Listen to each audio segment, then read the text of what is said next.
ഇന്ത്യയിൽ വളർത്താൻ നിയമപരമായി അനുവാദമില്ലാത്ത നായവർഗ്ഗങ്ങളിൽ ചിലതിനെ ഒന്ന് പരിചയപ്പെട്ടാലോ? Number 1, American bulldog.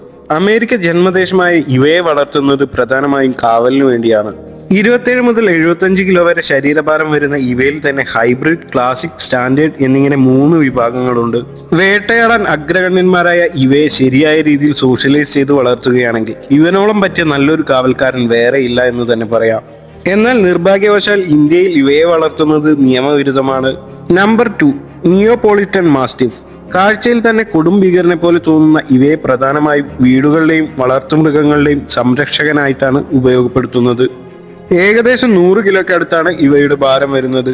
അതായത് ഇത്രയും വലുപ്പമുള്ള ഒരു നായ അക്രമകാരി ആവുകയാണെങ്കിൽ കൂടുതൽ സങ്കീർണതകൾ സൃഷ്ടിച്ചേക്കാം എന്നത് കണക്കിലെടുത്ത് ഇന്ത്യയിൽ ഇവയെ ബാൻ ചെയ്തിട്ടുണ്ട്. Number 3, wolf dog. വളർത്തുനായും കാട്ടുചെന്നായും കൂടിച്ചേർന്ന മാസ് ഐറ്റമാണ് വൂൾഫ് ഡോഗ്.